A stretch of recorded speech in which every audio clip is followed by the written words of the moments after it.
Thank you. Thank you very much.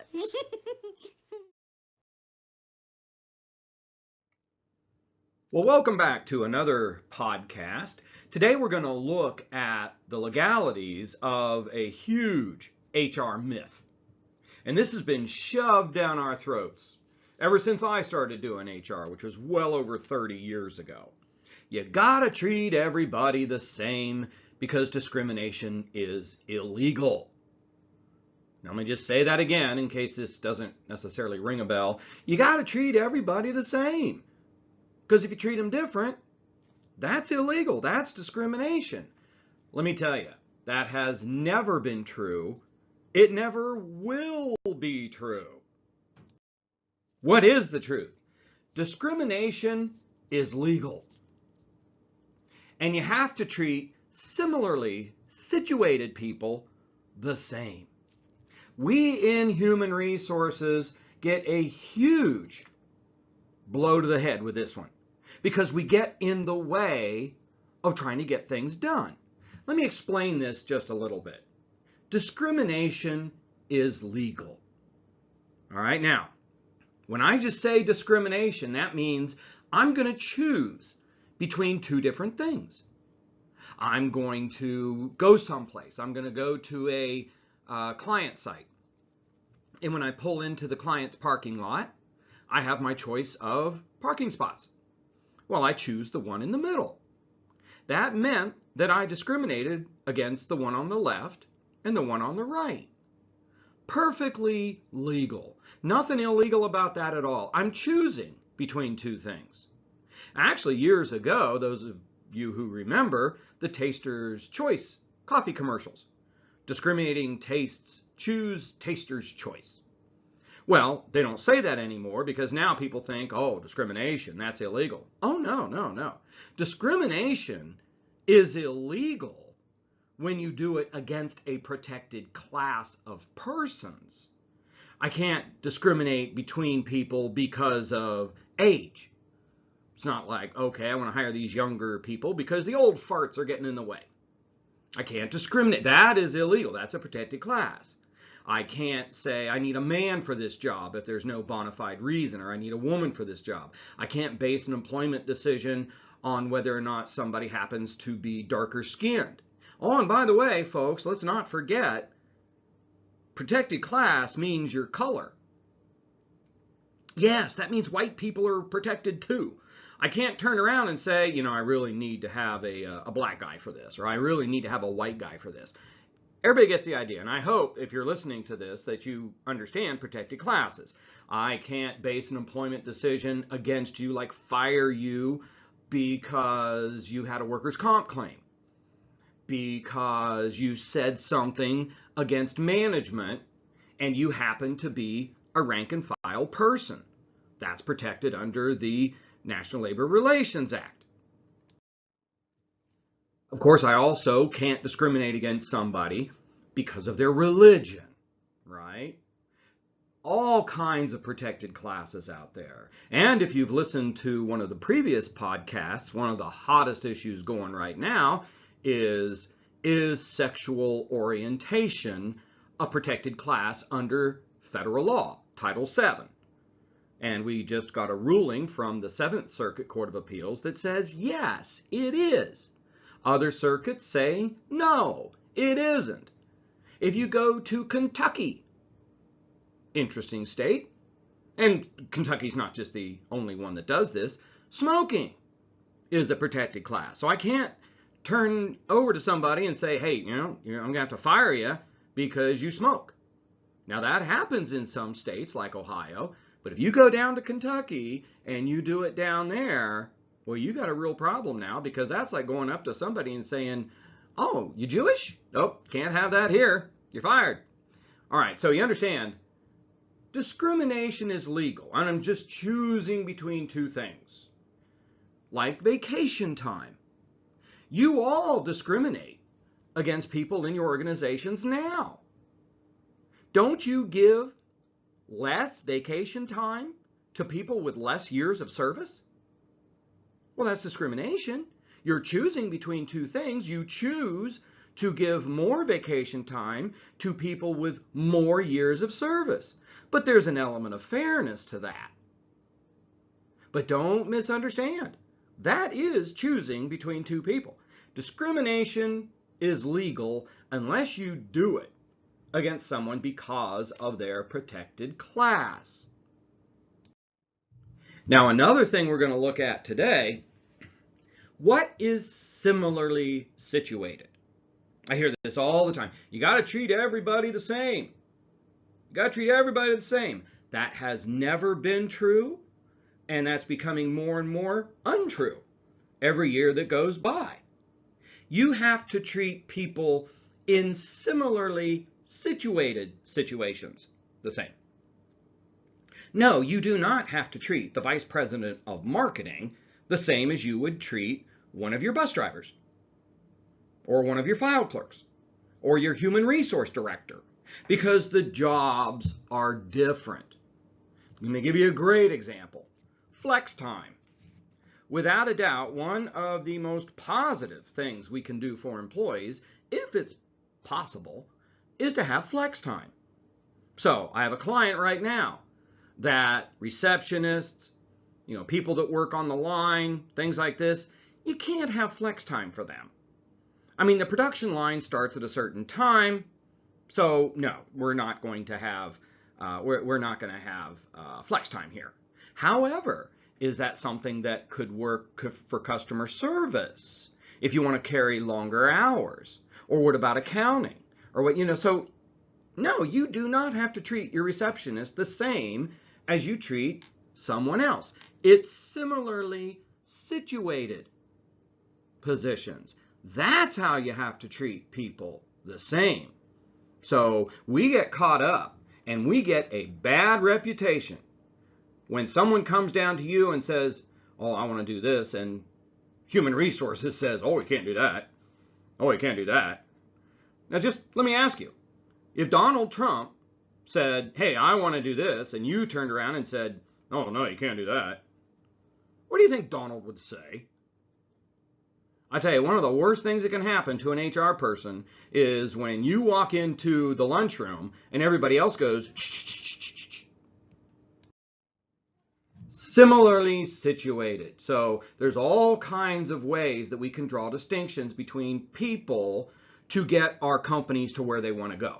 Years of service is a nice bright line rule. Cross-training.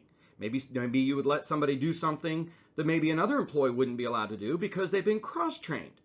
Well, we choose that for the reason for layoffs all the time. So you got to look at, what do my people do? What are the different types of jobs that they're doing?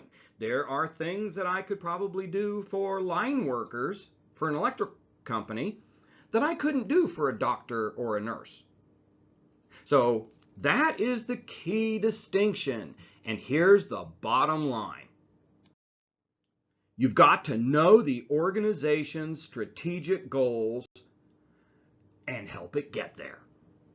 That is why you are there.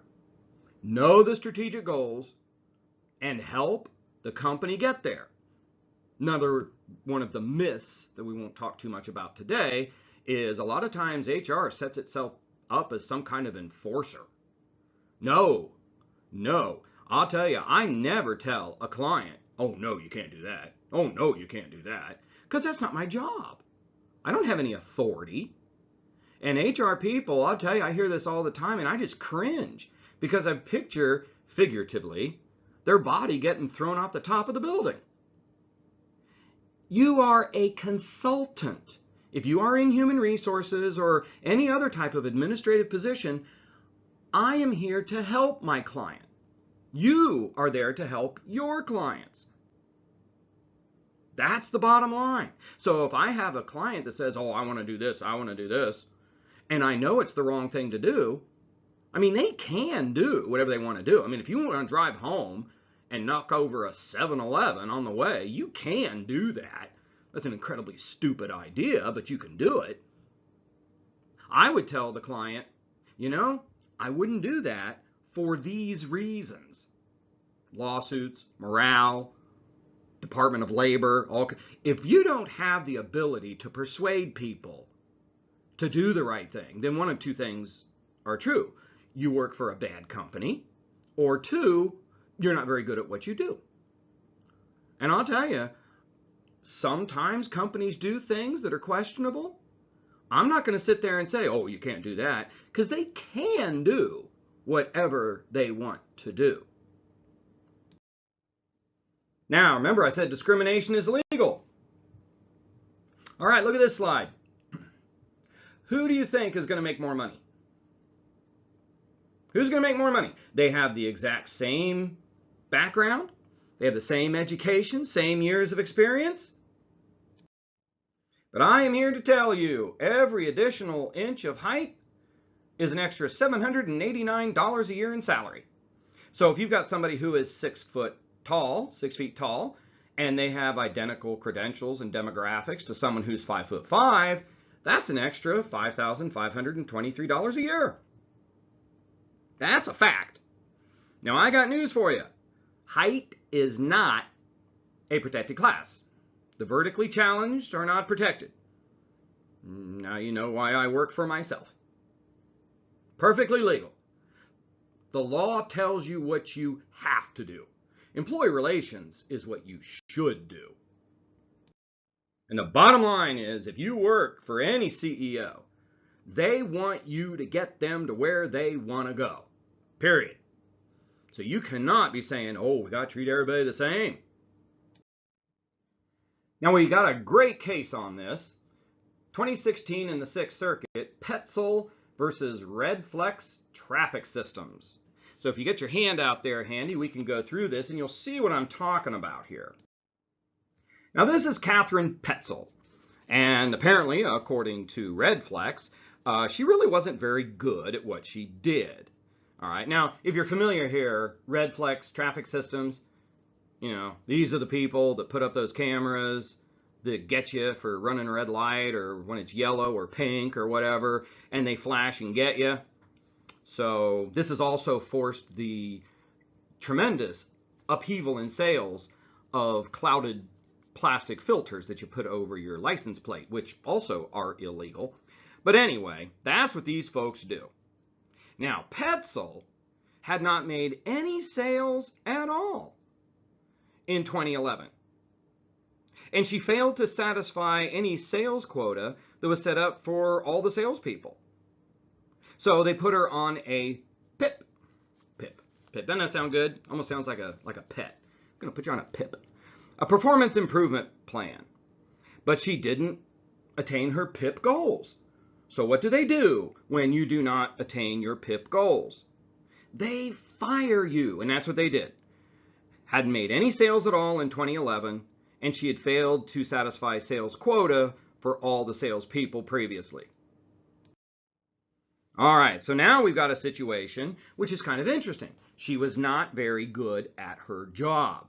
Now, what she comes back and says, she says, well, yeah, I wasn't very good at what I did, but there's a similarly situated male employee, very similar to me, and he hadn't performed, he hadn't hit his quota, he hadn't performed very well either, so this is gender discrimination. This violates Title VII. You fired me for bad performance, and you kept another sales guy who had bad performance. That is gender discrimination. And of course, the person that Ms. Petzel looked to was Darren Kolak. Now, apparently, what she said is true. Darren Kolak also failed to satisfy a sales quota and was on a PIP. He was on a performance improvement plan too. All right, so you see her argument here. I'm a salesperson, he's a salesperson. I didn't hit my quota, he didn't hit his quota. I was on a PIP, he was on a PIP. So you see what she's trying to do. This is what we call a comparable. Now, the key question here is, are they similarly situated people? Because if they are similarly situated people, then yes, it tends to look like they discriminated against Catherine Petzel and probably did that because of her gender. All right. Now, first of all, here is Red Flex's response. The first thing they say is, no, wait a minute. First of all, Mr. Kolak in the past had a better sales history than she did. So he's not hitting his current goals. But wouldn't you give an extra few chances to somebody who in the past had performed for you? Maybe he's just in a slump here. Maybe not.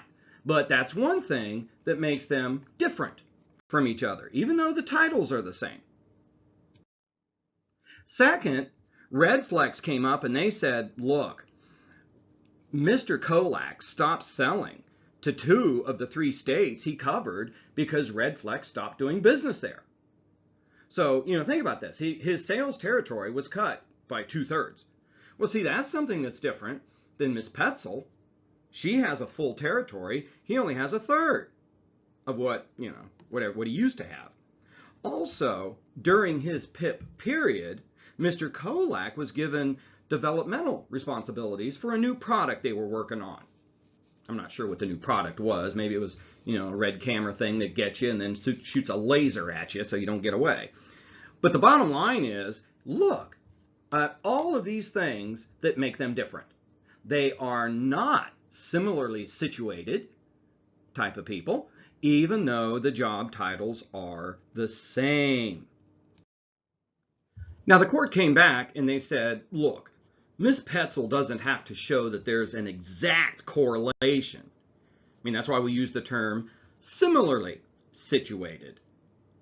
However, what we're looking at here is you got to have a coworker that is subjected to the same standards, must have engaged in the same conduct, without such differentiating or mitigating circumstances that would distinguish their conduct or the employer's treatment of that person.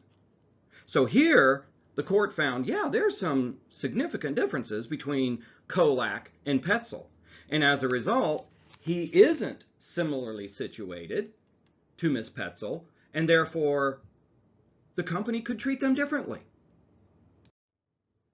This is a great case, and I've given you a short write-up on it, but I've also given the citation. This is something for HR people to realize is happening. You don't have to treat everybody the same. You have to treat people in similarly situated situations the same.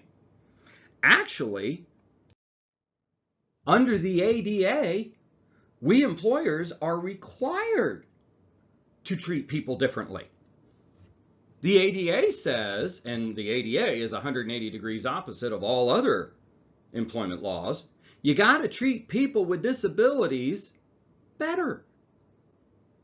What's that mean? You got a disability under the ADA, so I would have to make reasonable accommodations for you that I wouldn't have to make for anybody else. Flex time, telecommuting, giving duties away, things like this. So you see, it's even indoctrinated in our law that you don't have to treat everybody the same, and if somebody falls under the ADA, you actually have to, or maybe have to, do things for them that you wouldn't do for anybody else if it doesn't put an undue burden on you. So don't forget, myth number 2. You have to treat everybody the same because discrimination is illegal. Horse hockey. That isn't true. Discrimination is legal, as long as it's not on a protected class. And you have to treat similarly situated people the same. Well, I hope you enjoyed this audio blog or podcast, and I will be back again in a couple weeks with another. Enjoy. Well, I'll tell you, there's lots of law going on out there, and I would invite you to go to scottwarrick.com, look at the law college videos that I put together. I'm starting a little law program here. The first 4 up to bat on the ADA, the FMLA, illegal harassment under Title VII, and of course the Fair Labor Standards Act. All right, these are on a flash drive. Put them on your laptop. You can put them in your your drives, wherever you go, into the TV. You can put them in your intranet to train yourself. They are complete law college courses for HR people and attorneys. They're approved for HRCI, SHRM's recertification credit, and Ohio CLE. So I would invite you to check those out. Well, thank you for listening. I am Scott Warrick. For more information on me and my programs, go to scottwarrick.com. And if you hit on the far left button, it is Speaking and Training, you'll see all the different types of programs that I do and I bring on site. Enjoy your day.